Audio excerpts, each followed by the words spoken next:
우리가 쓰는 말 중에 이런 말들이 있습니다. 무늬만 크리스찬. 여러분, 무늬만 크리스찬이란 말은 우리가 종종 좀 듣지 않습니까? 어떤 때 사용합니까? 크리스찬이라는 이름은 있지만 실제적인 크리스찬의 삶과 능력이 나타나지 않을 때 그때를 무늬만 크리스찬이라고 이렇게 말하죠. 사실 명목상 이름뿐인 성도들을 지칭할 때도 있습니다. 자, 이와는 좀 다른데요. 신앙인의 불신앙, 이런 말 들어보셨어요? 신앙인의 불신앙. 무슨 뜻입니까? 자, 이 사람은 믿음이 없는 사람은 아니에요. 믿음 있는 사람이죠. 믿음 있는 신앙인인데 현실적 상황에서 자기가 이해되지 않을 때, 그때 불신앙적 태도를 가지거나 사용할 때, 그때를 신앙인의 불신앙 이렇게 말합니다. 그렇지 않습니까? 근데 이거는 불신앙인에게 사용되는 말이 전혀 아니에요. 그죠? 신앙인에게. 자, 그런데 이런 신앙인의 불신앙, 신앙을 가졌지만 또 신앙이 있는 것처럼 보이고 신앙이 있습니다. 근데 늘 신앙이 있는 게 아니죠. 우리 김연 형제 이거 조금 올려줘요. 예. 늘 신앙이 한결같으면 좋은데 현실적 상황에서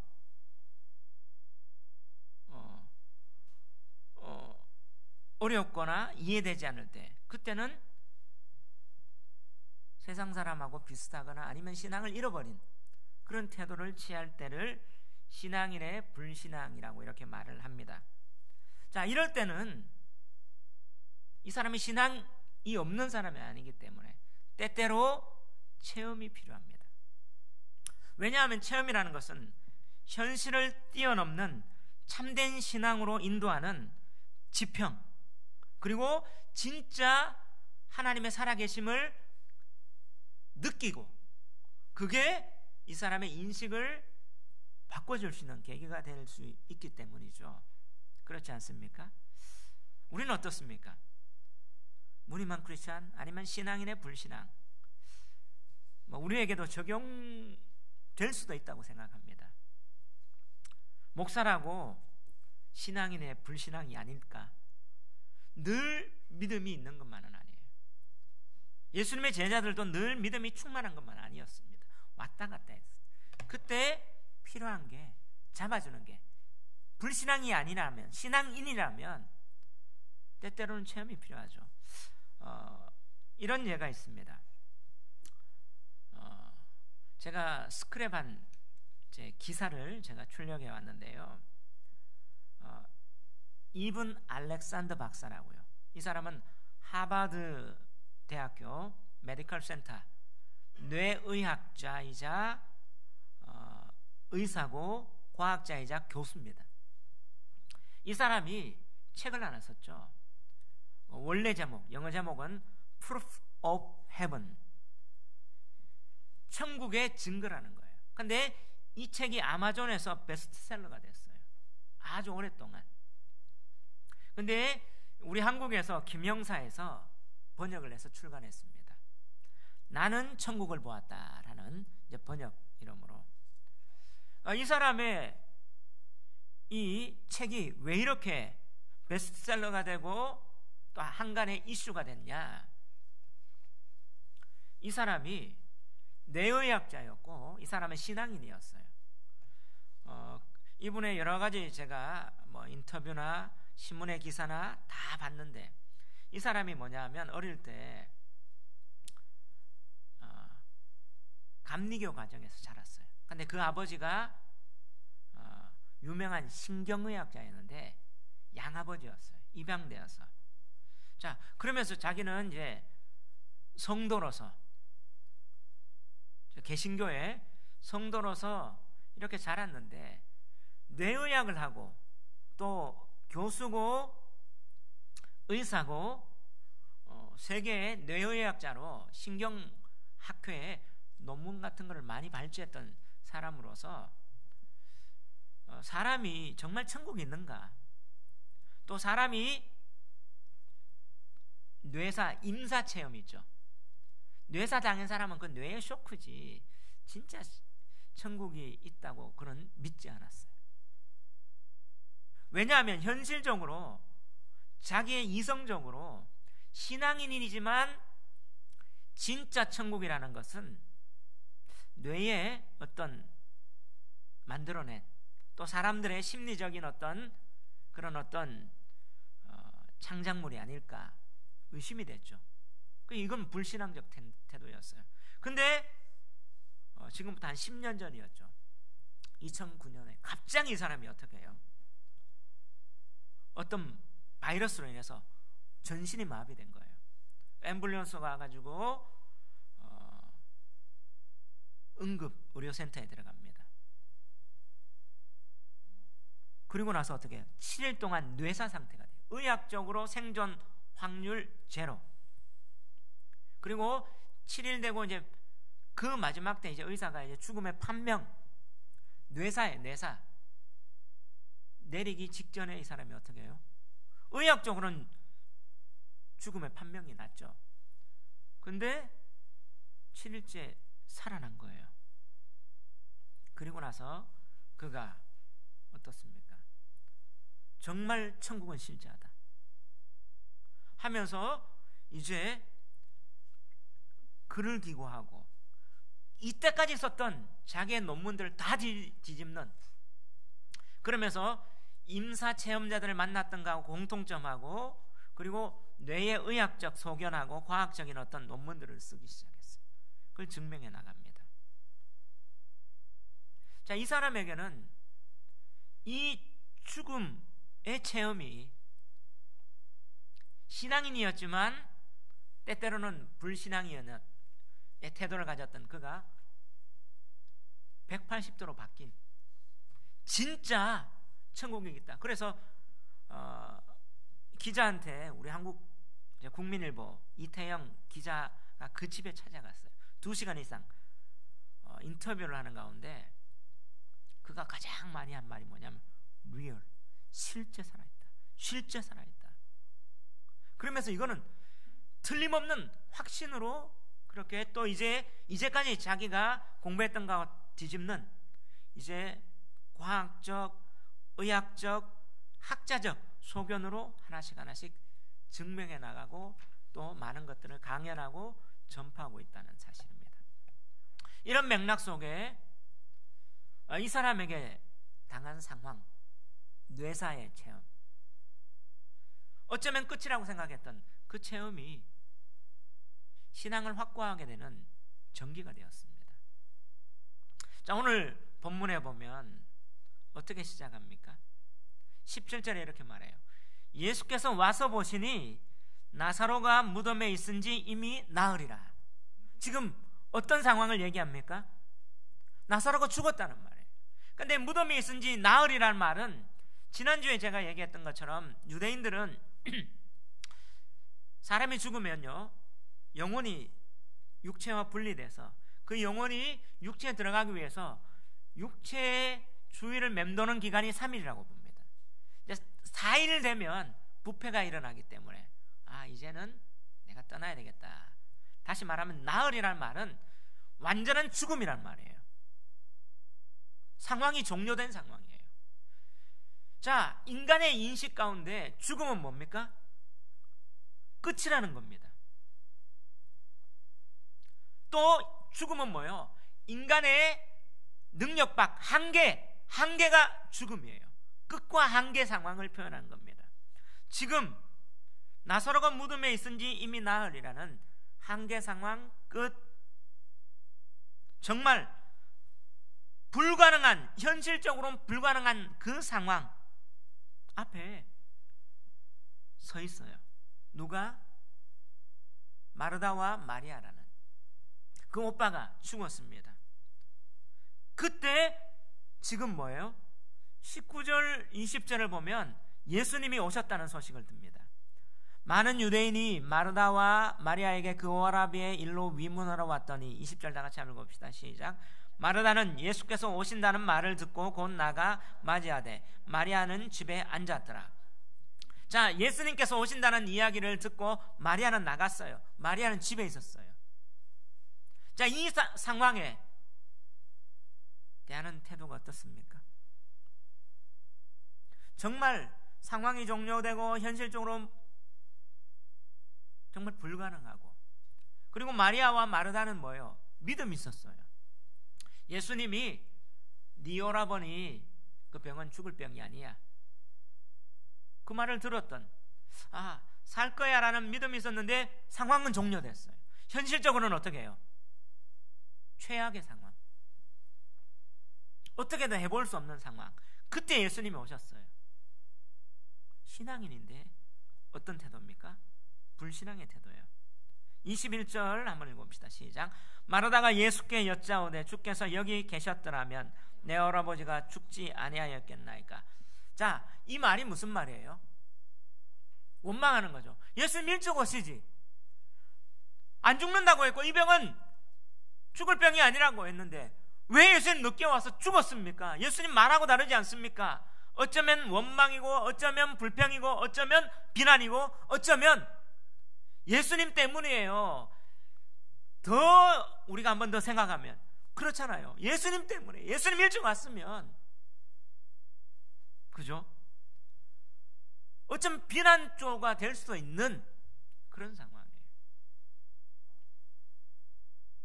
여러분, 신앙인이라고 무조건 그 상황 가운데 아픔이 없고 하나님 앞에 비난이 없고 불평이 없고 그건 아닙니다. 지극히 이렇게 할 수 있는 상황이죠. 그때 예수님 뭐라고 얘기합니까? 23절. 예수께서 이르시되 네 오라비가 다시 살아나리라. 할렐루야. 자, 죽었어요. 나흘 됐는데 예수님 뭐라고 얘기해요? 네 오라비가 다시 살아나리라. 지금 사람들이, 많은 사람들이 뭐하러 왔대요? 19절에 보니까 위문하러 왔대요. 예수님이 어쩌면 그 위문에 조문객의 방문이었잖아요. 지금 예수님의 말씀은 위문의 말이에요? 조문의 말이에요? 어쩌면 뜬금없는 말이에요. 상식적으로 한번 생각해 봅시다. 죽었어요. 나흘이나 됐어요. 예수님 여기 계셨으면 내 오라비가 안 죽었는데요. 원망, 어쩌면 여러 가지 하소연, 푸념일 수도 있고. 근데 예수님 뭐라고요? 네 오라비가 다시 살아나리라. 이 위로의 말일까요? 어쩌면 위로의 말로 들을 수도 있고, 어쩌면 그냥 위로해 주시지, 사실 당치 않는 말이야, 이렇게 생각할 수도 있는. 그때 마르다의 반응이 어떻습니까? 24절 한번 읽어봅시다. 시작. 마르다가 이르되 마지막 날 부활 때에는 다시 살아날 줄을 내가 아나이다. 뭐라고 얘기해요? 이 말씀을 믿어요, 안 믿어요? 안 믿어요. 미래에 일어날 건 내가 믿는데 현재는 지금 못 믿겠다는 거죠. 이 태도가 어떤 태도예요? 신앙인의 불신앙 태도인 것 같아요. 자, 우리에게도 하나님께서 때때로 어려움이 있을 때 응답을 주셨어요. 기도 가운데 응답 받았는데 현실 가운데 내한테 일어나는 일이 전혀 없어요. 오히려 깜깜하고 더 힘든 상황이 있어요. 그때 우리는 반응이 뭐예요? 하나님 어디 있습니까? 이렇게 할 수 있다는 말이죠. 그리고 하나님 천국 가면 되죠. 자, 여러분 실제로 여러분 천국 믿습니까? 아멘 하고 있는데도 때때로 진짜 천국을 관념적으로 생각하고 추상적으로 생각할 수도 있어요. 그렇다고 해서 신앙이 아예 없는 것도 아니에요. 있어요. 그래요. 죽어보면 알죠. 이렇게 생각하면서 있을 거야. 자, 오늘 지금 마르다가 얘기하는 마지막 날 부활 때 살아날 줄 내가 압니다. 이 말은 뭐예요? 나 그거 그냥 관념적으로 믿는데 현실적으로는 부정하고 있는 거죠. 근데 예수님이 뭐라고 얘기해요? 한 번 더 얘기해. 예수께서 이르시되 나는 부활이요 생명이니 나를 믿는 자는 죽어도 살겠고 무릇 살아서 나를 믿는 자는 영원히 죽지 아니하리니 이것을 네가 믿느냐? 여기에 대답이, 마르다의 대답이 뭡니까? 27절 한번 읽어봅시다. 시작. 이르되 주여 그러하외다. 주는 그리스도시요 세상에 오시는 하나님의 아들이신 줄 내가 믿나이다. 지금 진짜 믿음의 고백이에요. 예, 부활을 믿습니다. 아닐 수 있어요. 이 반응은요, 아닐 수 있다는 거예요. 지금 뭐예요? 아, 예수님 그 정도는 내가 붙들어요, 이런 정도죠. 왜? 이게 믿음의 고백이 아니란 사실을, 진짜 믿음의 고백이 아니란 사실을 어떻게 아느냐 하면 39절 한번 읽어보세요. 시작. 예수께서 이르시되 돌을 옮겨 놓으라 하시니 그 죽은 자의 누이 마르다가 이르되 주여 죽은 자가 나흘이 되었음에 벌써 냄새가 나나이다. 40절 예수께서 이르시되 내 말이 네가 믿으면 하나님의 영광을 보리라 하지 아니하였느냐 하시니, 믿었단 말이야, 안 믿었단 말이야? 고백은 하는데 안 믿었어요. 자, 입으로는 고백하지만 진짜 신앙은 아니란 말이에요. 우리는 어떻습니까? 이런 상황에서 오늘 본문이 주는 메시지가 뭔가? 자, 오늘 본문이 사실 설교하기는 힘든 본문이에요. 왜 그러냐? 자, 부활에 따른 아주 탁월한 사건이 나타나요. 근데 이런 어떤 부분들을 설교하려면 뭔가 맥락을 찾고 이해하는, 설교하기는 힘든 본문이에요. 근데 정말 기적의, 죽은 자가 살아나는 기적의 드라마틱한 본문이죠. 근데 이 본문을 제가 자세히 살펴보고 묵상하는 가운데 공동체에 주는 메시지가 뭔가, 우리에게 어떻게 적용할 수 있는가 할 때 큐티의 기본 원리가 있어요. 큐티의 기본 원리는 두 가지입니다. 첫 번째는 하나님이 어떤 분인가 찾아내는 거죠. 두 번째가 뭐예요? 인간은 어떤 존재인가, 이 두 가지를 찾아내는 거예요. 자, 그런 큐티의 원리를 가지고 성경을 보니까 오늘 본문의 메시지가 확실하게 드러나더라고요. 일관성 있게 논리적으로 설명, 지금 논리적으로 설명이 안 돼요. 신앙인이라고 하면 우리는 진짜 믿음이 있어야 되는데 지금 불신앙의 태도고, 또 예수님이 옛날 늦게 왔고 상황은 종료됐고, 그 앞에서 어떻게 믿느냐? 우리 여기도 예외 아니란 말이에요. 우리도 뭐 어떻게 해요? 하나님 앞에 기도하고 응답받았다, 야 확실하다, 뭔가 했는데 상황은 더 어렵고, 이렇게 되면 어떻게 해요? 그 믿음이 계속 믿음의 고백이 나올까요? 안 나올 수 있단 말이에요. 이런 가운데 오늘 여기에서 주는 메시지가 뭐냐? 그럼 하나님은 어떤 분인가? 이 상황에서 하나님은 어떤 모습으로 나타나는가? 그걸 봐야 되는 거예요. 그런 맥락 속에 첫 번째, 바로 우리 주님은 현실적 상황을 무시하지 않으시는 분이에요. 현실적 상황을 무시하지 않고 오히려 인정합니다. 그리고 뭐예요?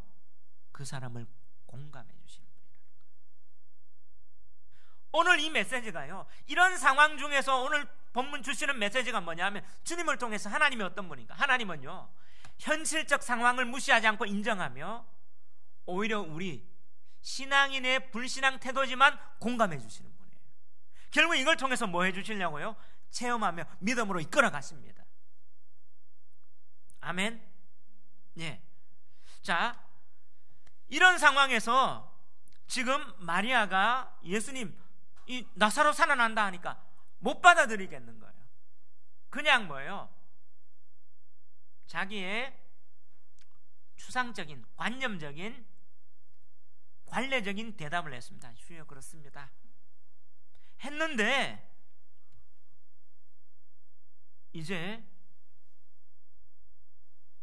누구를 부릅니까? 마리아. 마르다가 이런 반응을 했단 말이에요. 28절 29절 한번 읽어봅시다. 시작. 이 말을 하고 돌아가서 가만히 그 자매 마리아를 불러 말하되 선생님이 오셔서 너를 부른다 하니, 마리아가 이 말을 듣고 급히 일어나 예수께 나아갔어. 자, 마르다가 이렇게 하고 자기 동생에게 선생님 오셨다, 라삐 오셨다, 하니까 마리아가 어떻게 안 나갔는데 실망했겠죠. 나갔어요. 그때 마리아의 반응은 어땠습니까? 30절, 31절, 32절 한번 읽어봅니다. 시작. 예수는 아직 마을로 들어오지 아니하시고 마르다가 맞이했던 곳에 그대로 계시더라. 마리아와 함께 집에 있어 위로하던 유대인들은 그가 급히 일어나 나가는 것을 보고 곡하러 무덤에 가는 줄로 생각하고 따라가더니 마리아가 예수 계신 곳에 가서 배웠고 그 발 아래 앞에 엎드려 이르되 주께서 여기 계셨더라면 내 오라버니가 죽지 아니하였겠나이다 하더라. 자, 예수님이 지금 마리아를 어디서 맞이합니까? 예? 자, 마리아의 집에 가서 맞이해요. 어디에서 맞이해요? 30절에 보니까 마르다가 맞이했던 그곳, 지금 베다니에 왔던 집으로 가는 게 아니라 그 길 중간에서 예수님 움직이지 않은 거예요. 왜 예수님이 마리아 찾아가면 되는데 거기 있었을까요? 자, 마리아는요 12장에 보니까 어떻게 해요? 부활을 체험했던 사람이에요. 11장에 2절에 보니까 이 마리아는 향유컵으로 발을 붓던 사람이다 얘기했잖아요. 12장에 보면 체험했고 부활을 체험했고 예수님 앞에 자기의 향유컵을 드리면서 이 기쁨을 체험했던 그 마리아, 어쩌면 신앙이 좋았던 표현했던 마리아도 어떻게 해요? 신앙이 지금 힘든 상황이 있어요. 똑같이 어떻게 해요? 마르다가 있는 그곳에 예수님은 실존적으로 불러내렸어요. 그 자리에 있었다는 그 의미가, 저는 이 말씀을 읽으면서 마르다가 맞이했던 그곳에 그대로 계시는 예수님, 그러면 똑같은 자리에서 마리아가 왔어요. 그럼 마리아가 뭐라고 얘기합니까? 주께서 여기 계셨더라면 내 오라버니가 죽지 아니하였겠습니다. 똑같이 뭐예요? 불평, 어쩌면 원망, 예수님에 대한 하소연, 막 좀 일찍 오시죠, 불만 표현을 다 하는 거예요. 그 예수님이 뭐예요? 다 하는 거죠. 이걸 뭐예요? 꾸짖지 않으셨어요. 오히려 이 상황을 예수님이 뭐예요? 불쌍히 여기고 공감하셨다는 거. 우리 하나님은요 신앙인이지만 때때로 우리가 힘들어하는 걸 하나님이 공감해 주시는 분이에요. 자, 원칙적으로는 믿음이 있으면 어떤 상황 가운데도 뭐 감사하고 어떤 상황에 이겨나가고 어떤 상황, 그게 아니라 주님은 우리의 감정적인 표현, 신앙인이라면 있었는데 태도가 약간 아직 믿음이 없는 태도라도 하나님은요, 우리 주님은요 인정하시고 공감해 주신다는 거예요. 마르다도 그랬고 마리아도 그랬고. 33절 한번 볼까요? 시작. 예수께서 그가 우는 것과 또 함께 온 유대인이 우는 것을 보시고 심히 비통히 여기사 불쌍히 여겼다는 말. 자, 그러면서 마리아는 더 감정적인 우는 거예요. 예수님이 그걸 보면서 마음이 어땠습니까? 불쌍히 여기는 마음. 그렇게 예수님 앞에 하소연하고 어쩌면 원망이 담겨있는데도 예수님이 어떻게 비난하거나 꾸짖는 게 아니라 그대로 예수님이 어떻게 공감해 주시는, 하나님은요 우리 하나님의 백성 신앙인이 그렇게 현실 가운데 하나님 말씀을 듣고 응답받았고 안 일어나는 가운데 몸부림칠 때 하나님은요 보시면서 공감해 주시는 분이세요. 그러면 34절 35절에 보니까 이르시되 그를 어디에 두었느냐, 이르시되 주여 와서 보옵소서 하니 35절 시작. 예수께서 눈물을 흘리시더라. 예수님 뭐 했단 말이에요? 눈물을 흘리셨다. 성경에서 가장 짧은 구절이에요. 영어로 보면 Jesus wept 이렇게 되어 있어요. 두 단어. 근데 원어에도 보면 어떻게 되냐면 에다크리센 이 말이에요. 우리는 예수께서 눈물을 흘리시더라, 그냥 영어에 보면 멋있는 남자 주인공이 툭툭 이런 어떤 음악이 잔잔하게 탁 있으면서 짜자자잔 탁탁 이런 어떤 표현 느껴지는데, 원어에 보면요 예수님께서 와락 쏟아버리는, 눈물을 그냥 팍 쏟아버리는 그런 표현이에요. 이 단어가 예수님이 얼마나 불쌍히 여기고 이 자체가 공감됐으면 와락 눈물이 그냥 팍 폭포수처럼 그냥 같이 쏟아지는 그 모습이었단 말이에요. 그리고 37절에 뭐라고 합니까? 시작. 그중 어떤 이는 말하되 맹인의 눈을 뜨게 한 이 사람이 그 사람은 죽지 않게 할 수 없었더냐. 자, 어떤 사람들이 뭐라고 해요? 맹인의 눈을 뜨게 한 사람이 이 사람의 죽지 않게 할 수 없었다. 이 말은 무슨 말일 것 같아요? 이 사람도 하소연이죠. 이것 자체를 예수님이 꾸짖거나 비난하거나 하지 않으셨다는 거예요. 오히려 예수님은 뭐예요? 하소연, 안타까움, 오히려 이것들을 인정해 주십니다. 그대로 어떻게 공감해 주시, 그대로 인정하신다는 거예요. 근데 예수님이 불쌍히 여기고 눈물을 흘렸지만 또 하나의 예수님의 감정 표현이 뭐라고 되어 있어요? 33절 심령에 모하게 여기시고 비통히 여기시고, 38절에 이에 예수께서 다시 속으로 모하게 여기시며 비통히 여기시고. 자, 비통히 여겼다. 이 말은요, 그 전에 개역 한글에는 통분히 여겼다 이렇게 되어 있는데, 원어에 보면요, 엠브리 마우마이, 매우 분노하셨다는 거예요. 지금 마리아가 이렇게 얘기하는 걸 갖다가 예수님이 분노했어요. 근데 불쌍히 여겼다. 눈물 흘리고, 또 그 사람들이 맹인의 눈은 뜨게 한 사람이 이 사람은 죽지 않게 할 수 없느냐 할 때 예수님이 속으로 뭐하게 여겼었어요? 엠브리 마우마이, 매우 분노하셨단 말이에요. 그러면 예수님 왜 분노했어요? 그럼 무엇을 분노했어요? 학자들은요, 여기에 대해서 사실 오늘 사도 요한 기자가 이 단어를 한 번 더 했다는 말은 의미심장한 거죠. 그냥 우리가 반복 안 하잖아요. 강조하는 거예요. 그럼 뭘 예수님이 분노했냐? 이 사람들의 태도에 분노했느냐? 아니라는 거예요. 뭐요? 이 현실, 이렇게 이들이 신앙인이 있지만 현실 속에서 좌절하는 그 감정, 불평하는 감정, 그걸 예수님은 인정했어요. 그래, 불쌍히 여기고 눈물 흘렸단 말이에요. 공감했단 말이죠.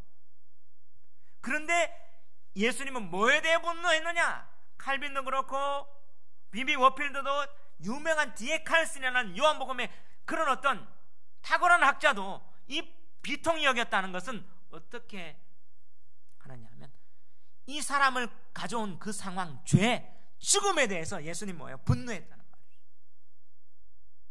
말이에요. 예수님은요, 하나님은요, 우리의 상황은 인정하지만 이렇게 만들어버리는 그 근원되는 죽음, 죄에 대해서는 어떻게? 매우 분노했어요.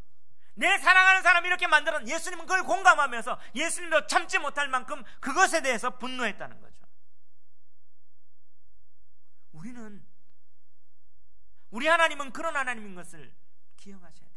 때때로 우리가 응답받았습니까? 하나님의 자녀가 고통 가운데 있습니까? 아직 응답이 안 됐고 기다리는데 처절합니까? 하나님 앞에 왜 그렇습니까? 울부짖는 것 하나님은 허용하십니다. 근데 하나님은 그걸 들으면서 뭐에 대해서요?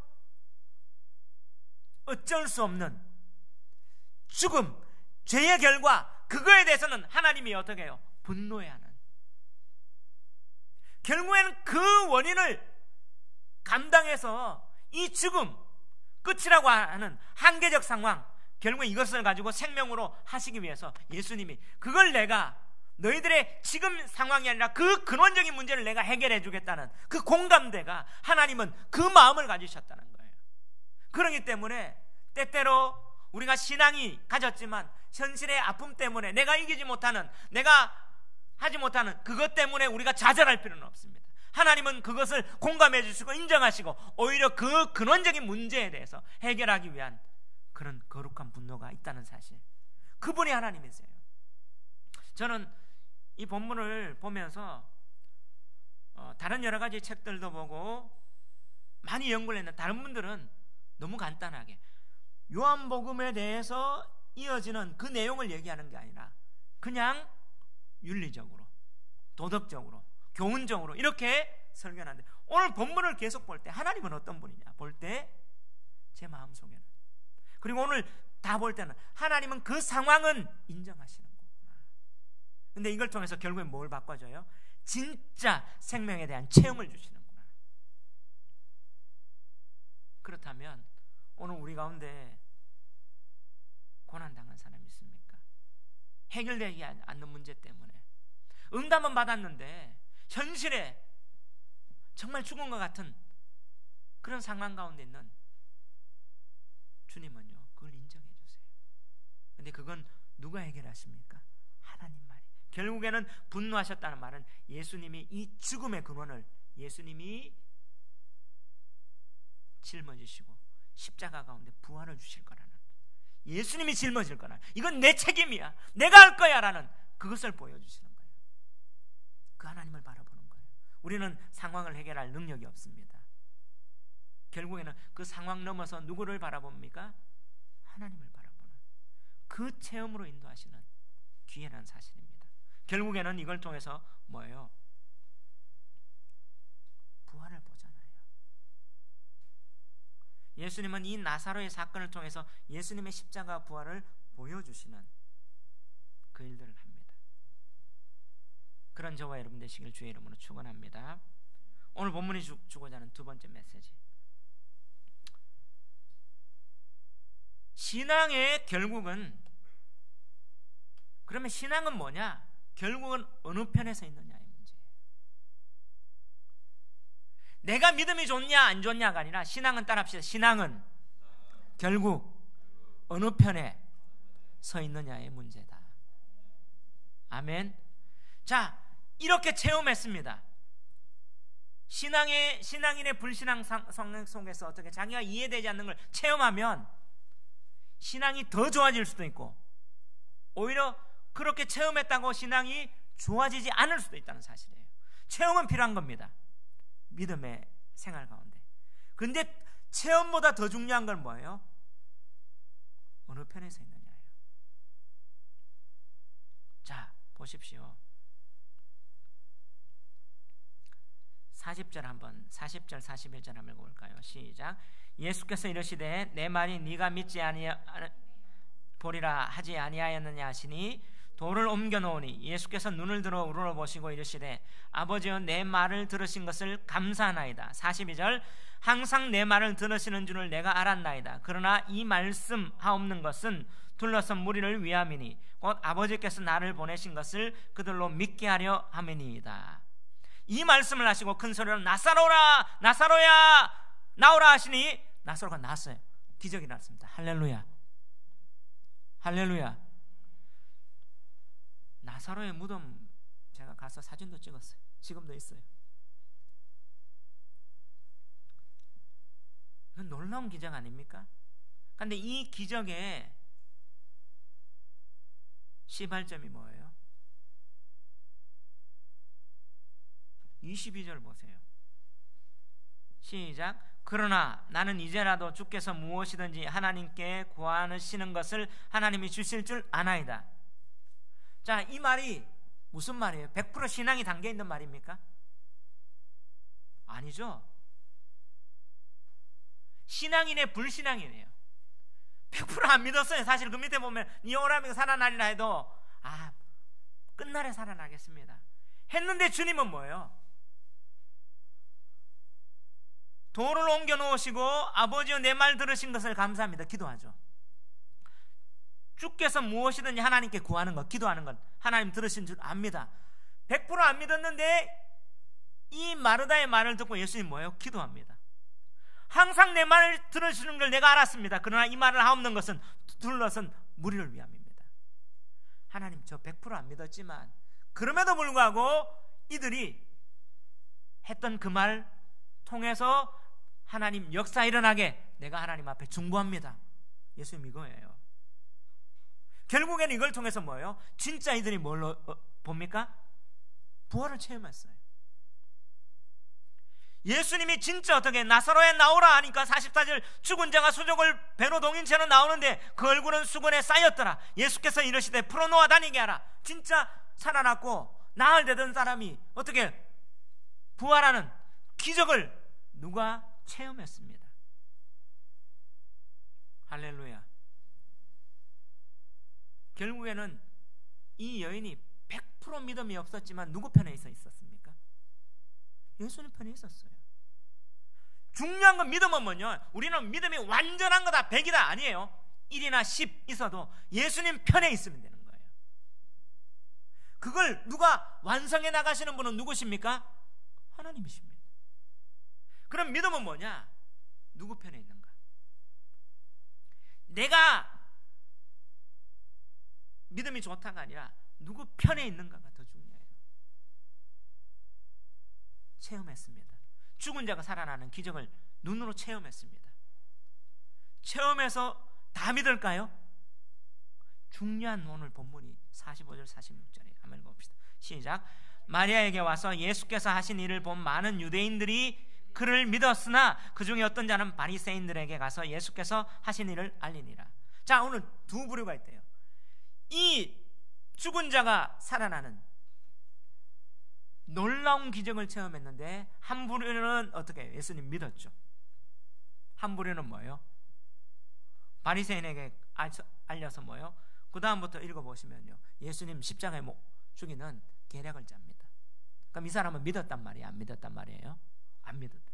자, 기적 자체가요 믿음을 일으키는 건 아니에요. 기적을 다 봤다고 다 믿느냐? 그것도 아니에요. 결국엔 뭐예요? 뭐를 얘기합니까? 자, 오늘날 이런 사람들이 많습니다. 하나님, 저 사람 구원시켜주게 하나님 딱 나타나시죠? 나타나도 안 믿을 수 있어요. 죽은 자가 살아나는 거 봤는데도 안 믿잖아요, 지금. 그럼 믿음은 뭐란 말이에요? 누구 편에 서느냐? 지금 내가 어느 편에 서 있느냐? 지금 마리아가 믿음이 지금 충만했습니까? 아니었어요. 현실적으로 자기는 안 믿기는데도 어떻게 해요? 예수님 편에 있어서 계속 어떻게 해요? 그 말하지만 예수님은 그거를 가지고 어떻게 해요? 기적을 일으키시고 결국에는 뭐예요? 공감하시고 체험했지만 안 믿는 자도 있단 말이에요. 결국에는 오늘 이 본문이 뭐예요? 믿음은 누구 편에 섰느냐? 상황, 우리는 결과로서 이 사람 믿음 좋다, 이 사람 믿음 없다 판단할 때가 많아요. 결과보다 더 중요한 건 뭐예요? 누구 편에 서 있느냐? 죽은 자가 부활하는 이 기적을 봐도 예수님을 팔고 모함하는 그 일에 동참하는 자가 여기 나오기 때문에, 그래서 세상 만사 결과로 나보다 잘되고 성공하고 부러워할 필요가 없다. 중요한 건 뭐냐면 내가 어느 편에 서 있는가. 우리가 할 일은 뭐예요? 어느 편에 서 있는 거예요. 내가 믿음이 100% 완전하지 않을지라도, 내가 슬퍼할지라도, 내가 원망이 날지라도 예수님 앞에 나가서 하소연하고 예수님 붙어있는, 예수님 편에 있는 게 오늘 여기에서 뭐예요? 진짜 믿음의 사람이고, 그걸 누가? 하나님이 이끌어가고 예수님이 이끌어간다는 사실입니다. 아멘. 그러면 관점은 이거예요. 내가 어느 편에 서 있는가. 부족하지만 내가 확실한 믿음 아니었지만 내가 던진 그 말도 예수님 가지고 사용하신다는 거예요. 제가 마지막 이야기를 하고 오늘 마치겠습니다. 세상만사 세옹지마라는 말이 있습니다. 들어보셨어요? 세옹지마 무슨 말이에요? 바로 중국의 고서 회남자 인생운이라는 편에 나오는 그 이야기인데, 세옹지마, 세 변방세, 옹 늙은이, 옹 무엇의 말, 변방 늙은이의 말이라는 뜻이 세옹지마예요. 이 이야기가 어떤 이야기냐면, 변방에 말을 키우는 한 늙은이가 있었는데 그 말이 어떻게 해요? 집을 나가버려요. 사람들이 이렇게 이야기합니다. 아이고 화로다 화로다. 그러니까 이 늙은이가 이렇게 말해요. 오히려 이 화가 복이 될지 어떻게 알겠어? 그러니까 이 나갔는데 얼마 후에 이 집 나갔던 말이 준말을 데리고 다시 들어오는 거예요. 사람들이 이야 복이다 복이다, 야 그 나갔다가 오히려 배를 불려서 들어오네 하니까 이 늙은이가 말, 이 복이 어쩌면 화가 될지 어떻게 알겠어? 근데 이 준말을 보고 자기 아들이 뭐예요? 말을 타다가 떨어지는 거예요. 낙상해서 다리를 다쳤어요. 절름발이가 됐어요. 그러니까 사람들이 이야 화로다 화로다, 이야 정말이 오히려 더 안 좋네. 그러니까 이 일이 오히려 전화위복 복이 될지 어떻게 알겠어. 그러니까 그때 전쟁이 일어나가지고 징집을 하는데 자기 아들은 어떻게 해요? 징집의 조건이 안 되죠. 다리를 다쳤으니까. 그 안 나갔는데 전쟁 때문에 그 나라 큰 전쟁에서 젊은이들이 거의 다 전사한 거예요. 근데 뭐예요? 그 일 때문에 내 아들은 살게 됐어요. 안 죽게 됐어요. 결국에는 이 일을 통해서 뭐냐? 인생의 길하고 흉하고 화하고 복은 예측할 수 있다 없다? 없다. 결국은 이 하나의 현상 가지고 좋고 나쁨을 단정짓지 말라는 뜻이 세옹지마예요. 안 좋은 일이 이 사람한테 좋은 일이 될 수 있고, 좋은 일이 안 좋은 일도 될 수 있고, 결국에는 뭐예요? 어느 편에 서는지. 어제 제 친구이자 우리 하나인교회 설립할 때 멤버였던 최재학 집사님이 부부가 왔어요. 어제 와서 장시간 동안 얘기를 했는데 그 부인되는 이영숙 집사님이 자기가 당한 일을 얘기하는데 엄청 고통을 당해가지고 50kg 이하 40몇 킬로까지 빠졌대요. 잠도 못 자고. 정말 한 2달 동안. 그래서 억울함을 당해가지고 뭐 인생에서 최고 힘든 일을 당했대요. 근데 그 속에서 어떻게 자기가 살아나갈까 막 뭐 법정으로 여러 가지가 있는데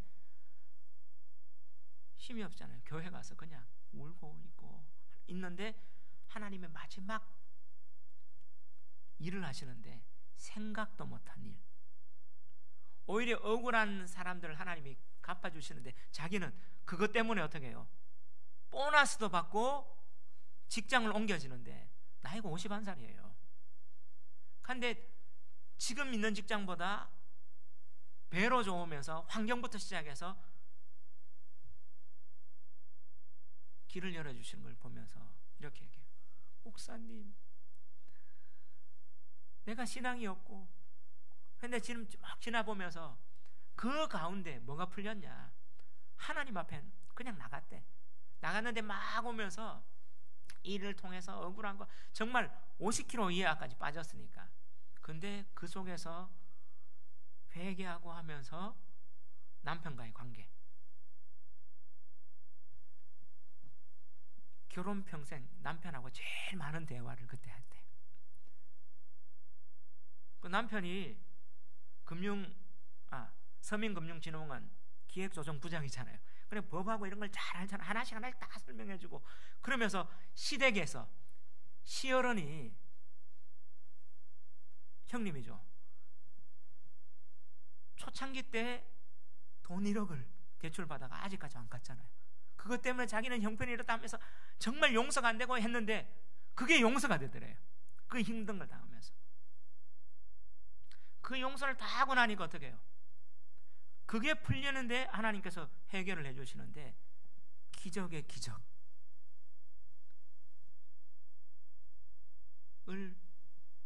경험해가지고 지금 간 작장은 그분은 병리사예요. 병리사. 그러니까 크리스찬 원장님 부부 있는 급여도 완전 배 이상, 완전 지금 그런 상황으로 막 해주시면서 자기 권위에 대한 복종하는 법도 배우고 이 상황에서 딸하고 관계도 회복되고 남편 그래서 시어른한테 밥 사줘야 되겠다. 진짜 싹 용서가 되는 것을 경험했다는 거예요. 제가 그걸 보면서 어려운 상황이지만 신앙인의 불신앙, 신앙이 있었지만 상황이 이해 안 되지만 어디에 실험했어요? 하나님 앞에. 그래서 교회 가서 그냥 실험을 했는데 그 상황 가운데 하나씩 계속 말씀 듣고 붙잡을 건 그거밖에 없더래요. 예배 말씀도 없고 그냥 했는데 그 상황을 하나님이 어느 편에 있었느냐? 역전시키는 하나님을 보게 됐다. 제가 그 이야기를 어제 들으면서 본문 이야기하고 너무나 저도 우리도 이해하지 못하는 여러 가지 상황이 응답받았지만 안 열릴 수가 있죠. 그럼에도 불구하고 가장 중요한 건 뭐예요? 우리 상황을 하나님은 내버려 두시지 않고 공감하신다는 거. 그리고 나서 뭐예요? 우리가 하나님 편에만 있다면, 부족하지만 하나님 편에만 있다면 그게 진짜 믿음이라는 거. 하나님 편에만 있다면. 제 딸아이한테도 이런 얘기를 했어요. 야, 인생만사 세옹지마다 지가 직장 때문에 어디 넣었는데 거기는 이력서를 탁 넣었는데 마지막 날이래. 서버가 다운돼 가지고 지원서를 못 하는 거예요. 막 그 오후부터 해가지고 마지막 날 되니까 나중에 다른 데 하나 떴는데 넣었는데 거기서는 지금 면접 보고 하나 오래요. 그 재단이었대. 또 지금은 또 넣었는데 뭐 여러 가지가 하나 보면서 가장 중요한 건 뭐냐? 내가 된다 안 된다가 아니라 하나님 편에 서는 거다. 중요한 거는 하나님 편에 있는 거다. 내가 이거 됐다고 해서 믿음이 좋고 안 됐다고 오히려 되고 신앙 잃을 수도 있고 안 되고 신앙 얻을 수도 있고 가장 중요한 거는 하나님 편에 서는 거다. 인생 만사는 이런 체험이 있다면 더 낫겠죠.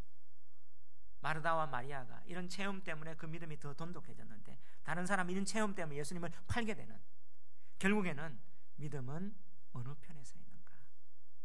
주님 편에서는 우리 하나의 일 가운데 일희일비하는 게 아니라 주님 편에서는 저와 여러분 되시기를 주의 이름으로 축원합니다. 우리 한번 찬양합시다. 전능하신 나의 주 하나님만